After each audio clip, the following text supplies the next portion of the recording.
if there's one thing that I've done that I'm like the proudest of everything, all right, is the fact that people talk about, wow, you've had such success and it's just been so overnight and whatever.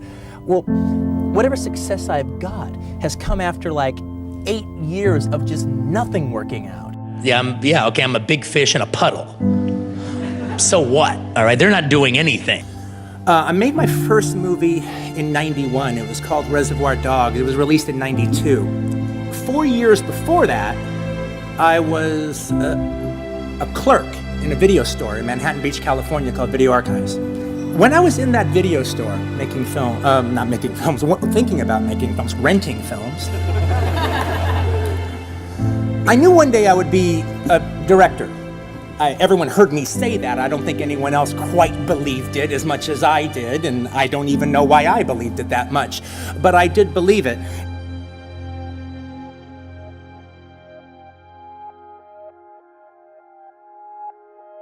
I knew what I wanted my movies to look like. I knew the ones that I wanted them to look like. I wanted them to look like Blood Simple or something comparable to that.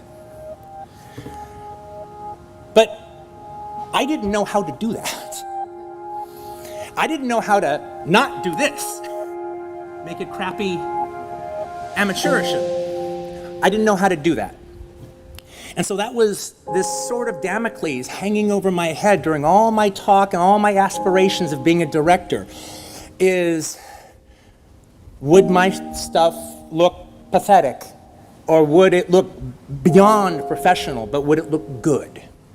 And I didn't, because I had no technical knowledge, I didn't know how to do that. So there always was this sort of Damocles. I mean, I figured everybody who spent time on a movie set tried to make their movies look good. The worst ones I'd ever seen, I'm sure they worked really hard on them. What could stop me from being different from them? Well, Terry,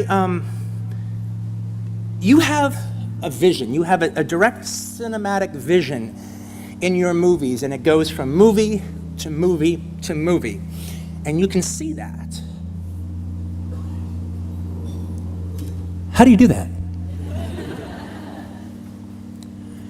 And he goes, well, Quentin, maybe because you've never really been on a movie set before, maybe you don't understand exactly how it works. So let me explain it to you a little bit. Quentin, it's not your job to create your vision. It's your job to have a vision. And then it's your job to hire talented individuals, to hire talented artists who understand your vision. And you articulate it to them. And then they take your vision and they create it. And by them creating it, you part it back a little bit, you add a little bit to it, but your vision is still a two-dimensional vision. They will take the different elements of your vision and make it three-dimensional. And then you'll get back more than you gave them, and then you'll know even more what you're talking about and what you're seeing, and then the vision will get filled in. You think you have to do everything, and you don't. You don't need to know anything about sewing to have wonderful costumes in your films. You just need to express what you want to the costume designers. You don't need to have a degree in engineering to have magnificent sets in your pieces. You need to describe what it is you want. You don't need to know how to take a bunch of different light stands and put them together to create a specific lighting effect. That's not your job. You don't need to know any of that. What you need to know is you need to have a vision and you need to know how to express it.